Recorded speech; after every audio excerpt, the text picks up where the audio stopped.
Hello. So we're going to look at Python project structure, simple versus proper package layout. When I say proper package layout, I'm talking about the way that's recommended if you want to put your project onto pypy.org, for instance, or structure it for a company. Say what you've got different contributors, etc. For a smaller personal project, I find this is actually the better way, and this still works with UV and it still works with Pytest. So what I'm just going to talk through is these instructions, which hopefully sometimes when you start diving into something, you get in a muddle. So I'm just going to take my time and just talk through this to start with. So main is at the top level of the project. So it's just inside the project folder. Source, now that will contain effectively your imports or your modules. Now, when you do it this way, you'll be doing src dot. So you'll be doing, let me just show you. So when you do your imports, you'll be doing from, you see src there, from src import utils, rather than the package name. If you were doing it what's called the proper way, you'd actually have the full, so rather than having src, you would end up with from my project. So visually that's a lot more sensible to look at, and it makes the code easier to read. But you've got the drawback of having to navigate down. So yeah, you see that's how fast API does it, from requests, pandas, etc. So they both work. So for small projects, you have a source folder, just put utils, requests, or scraper.py, whatever you want inside there. Yeah, for production, you'll have source, and then inside the source directory, you want to then make a directory with the same name as your project. So effectively, you'll have my project / source / my project / utils.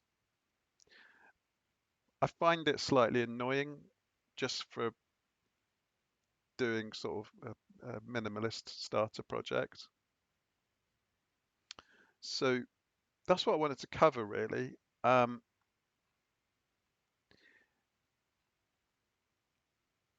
This is using UV and also Pytest. So I'll just I'll show you how you can call UV run Pytest, which is very nice. 13 tests all passed. How did we do that? How did we get? So if we go back to the README,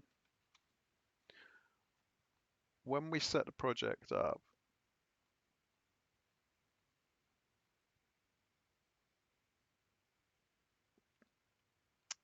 we included dev dependency of Pytest, and then we specified the tool Pytest in the options test paths equals tests.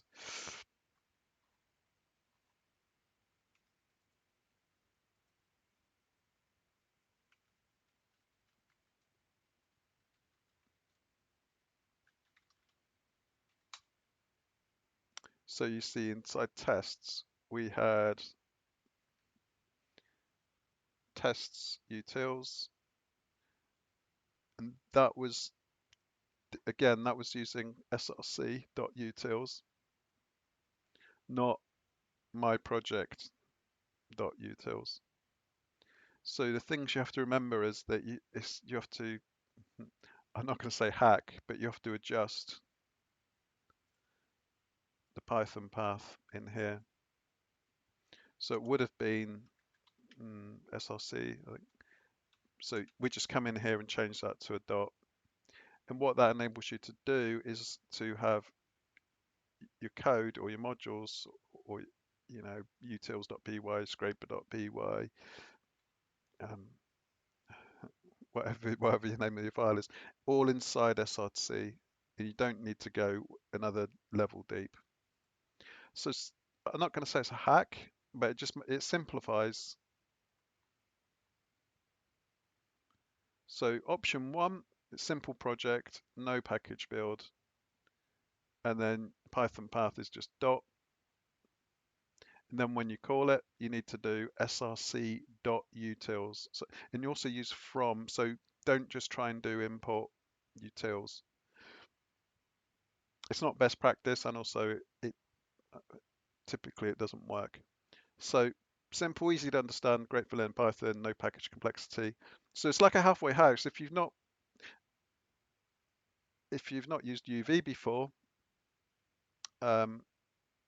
you can structure it however you want. You can go nest extra directories deeper, but all you're doing is just building up.